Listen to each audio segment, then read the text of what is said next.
Bonjour, Monsieur Junior. Je sais que c'est soudain, mais j'ai une annonce importante à vous faire. Bonjour, Monsieur Gauthier. Quel plaisir de vous parler. Que se passe-t-il? Malheureusement, nous avons évalué les finances de l'entreprise et nous avons pris la décision difficile de fermer nos portes. Les pertes sont trop importantes et nous ne pouvons plus maintenir nos activités. Oh non, c'est une bien triste nouvelle. Je suis désolé d'apprendre cela. Quel est le délai dont nous disposons avant la fermeture de l'entreprise à compter d'aujourd'hui? Nous avons fixé la date de fermeture dans 1 mois. C'est court, je le sais, mais nous devons prendre les mesures nécessaires pour clôturer correctement les affaires en cours et aider nos employés à trouver de nouvelles opportunités. Merci de me tenir informé, Monsieur Gauthier. C'est un coup dur pour nous, mais je comprends que c'est une décision difficile qui a dû être prise après mûre réflexion. Je vais commencer à chercher de nouvelles opportunités d'emploi dès maintenant. Je vous remercie pour votre compréhension, Monsieur Junior. Sachez que nous mettrons tout en œuvre pour accompagner nos employés pendant cette période de transition. N'hésitez pas à me contacter si vous avez des questions ou besoin d'aide pour votre recherche d'emploi. Merci, Monsieur Gauthier, pour votre soutien. Je vais faire de mon mieux pour trouver une nouvelle opportunité professionnelle. C'est une nouvelle étape difficile, mais je suis reconnaissant pour les expériences et les rencontres que j'ai eues au sein de cette entreprise. Je vous souhaite beaucoup de courage et de succès dans vos recherches, Monsieur Junior. N'oubliez pas que vous avez des compétences précieuses à offrir et je suis convaincu que vous trouverez bientôt une nouvelle opportunité qui vous correspondra. D'accord. Chérie, il faut que je te parle. J'ai reçu une nouvelle vraiment difficile aujourd'hui au travail. L'entreprise va fermer ses portes dans 1 mois à cause de pertes énormes. Oh mon amour, je suis tellement désolée d'apprendre ça. Je sais que ton travail était important pour nous, surtout pour l'argent qui nous aidait à payer le loyer et les autres factures.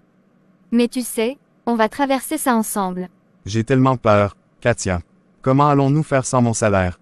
Comment allons-nous subvenir aux besoins de la famille? Écoute, mon cœur, je comprends tes inquiétudes. Mais souviens-toi que Dieu est au contrôle et qu'il ne nous abandonnera pas. Nous allons trouver une solution ensemble. Nous devons juste rester forts et unis. Tu as raison, Katia. Je dois rester fort pour toi et pour nos enfants. Nous devons trouver des moyens de réduire nos dépenses et de gérer notre budget de manière plus serrée en attendant que je trouve un nouveau travail. C'est exactement ça, chérie. Nous pouvons passer en revue nos dépenses, identifier ce sur quoi nous pouvons économiser et peut-être envisager de reporter certaines dépenses non essentielles. Nous allons traverser cette épreuve ensemble, main dans la main. Merci d'être là pour moi, Katia. Ton soutien et ta compréhension me donnent la force de continuer et de croire en des jours meilleurs. Je vais commencer à chercher activement un nouvel emploi et je suis sûr que tout finira par s'arranger. Je serai toujours là pour toi, mon amour. Ensemble, nous pouvons surmonter n'importe quelle difficulté. Je crois en toi et en notre capacité à rebondir. Restons positifs et confiants en Dieu.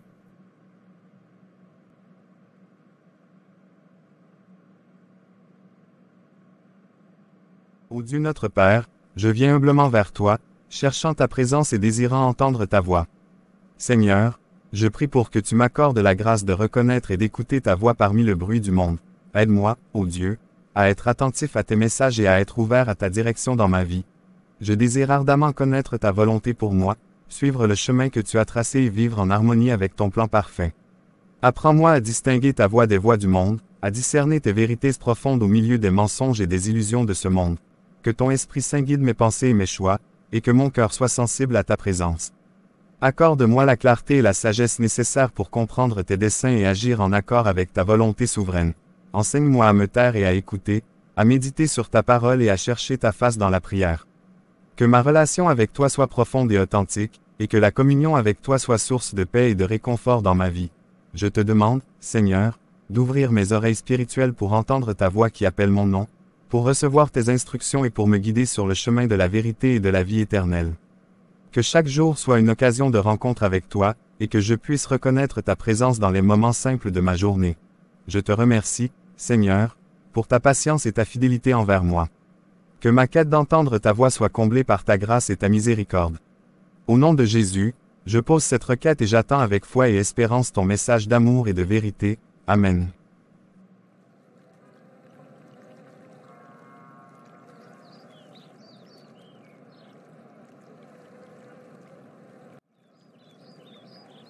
Bonjour, frère Junior. Tu as l'air triste. Qu'est-ce qui te tracasse aujourd'hui?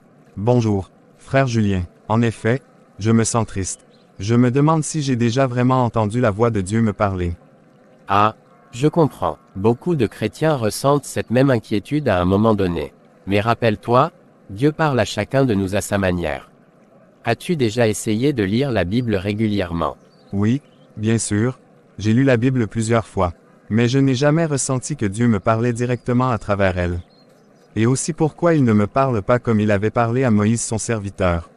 Je te comprends. Cependant, ne sois pas jaloux pour la façon dont Dieu parlait à Moïse bouche à bouche. Et pourquoi? À l'époque de Moïse aussi, Aaron et Marie se sont plaints de la manière dont Dieu parlait à son serviteur. Sais-tu ce que Dieu leur avait dit?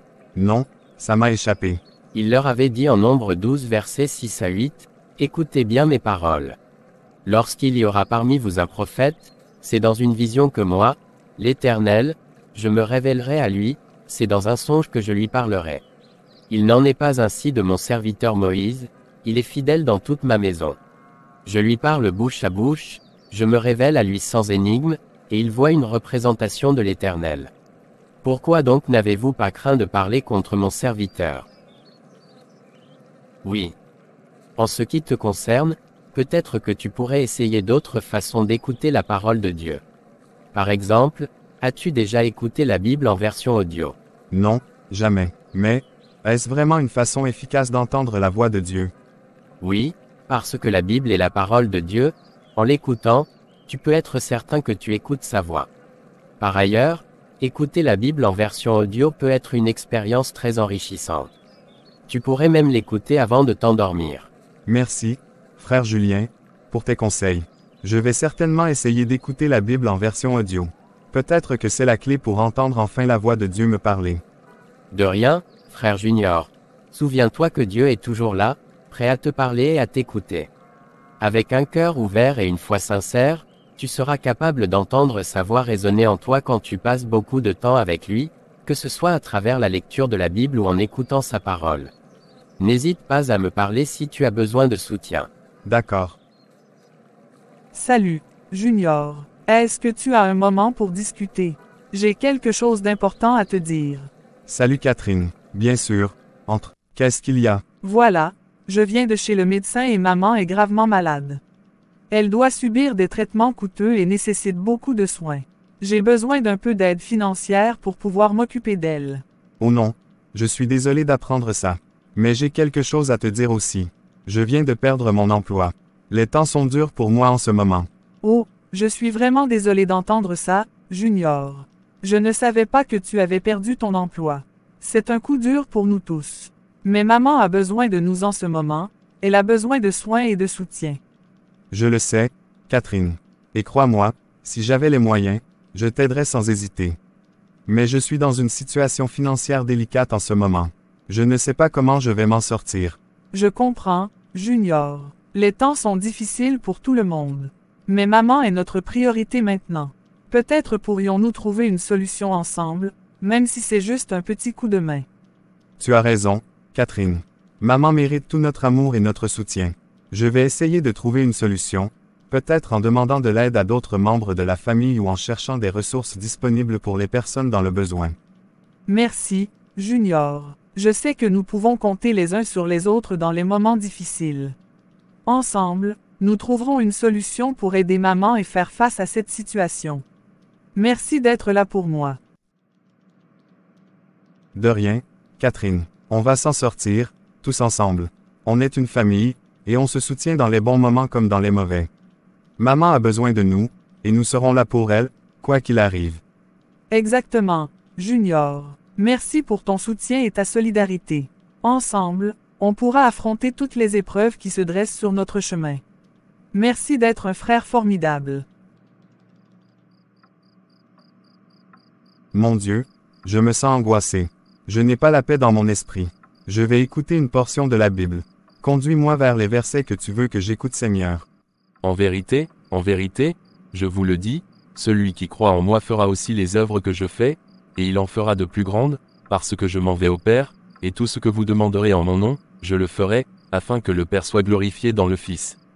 Si vous demandez quelque chose en mon nom, je le ferai. Si vous m'aimez, gardez mes commandements. Et moi, je prierai le Père, et il vous donnera un autre consolateur, afin qu'il demeure éternellement avec vous, l'Esprit de vérité, que le monde ne peut recevoir, parce qu'il ne le voit point et ne le connaît point, mais vous, vous le connaissez, car il demeure avec vous, et il sera en vous. Je ne vous laisserai pas orphelin, je viendrai à vous. Encore un peu de temps, et le monde ne me verra plus, mais vous, vous me verrez, car je vis, et vous vivrez aussi. En ce jour-là, vous connaîtrez que je suis en mon Père, que vous êtes en moi, et que je suis en vous.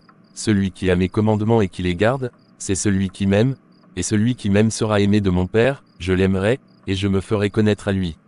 Jude, non pas l'Iscariote, lui dit, Seigneur, d'où vient que tu te feras connaître à nous, et non au monde? Jésus lui répondit, si quelqu'un m'aime, il gardera ma parole, et mon Père l'aimera, nous viendrons à lui, et nous ferons notre demeure chez lui. Celui qui ne m'aime pas ne garde point mes paroles. Et la parole que vous entendez n'est pas de moi, mais du Père qui m'a envoyé. Je vous ai dit ces choses pendant que je demeure avec vous. Mais le Consolateur, l'Esprit Saint, que le Père enverra en mon nom, vous enseignera toutes choses et vous rappellera tout ce que je vous ai dit. Je vous laisse la paix, je vous donne ma paix. Je ne vous donne pas comme le monde donne. Que votre cœur ne se trouble point, et ne s'alarme point. Jésus-Christ me donne la paix. Ô mon Dieu, j'ai la paix. Merci Seigneur, à travers ces moments difficiles, tu m'as parlé pour me dire que tu me donnes la paix. Par la foi en toi, je prends ma paix au nom de Jésus-Christ.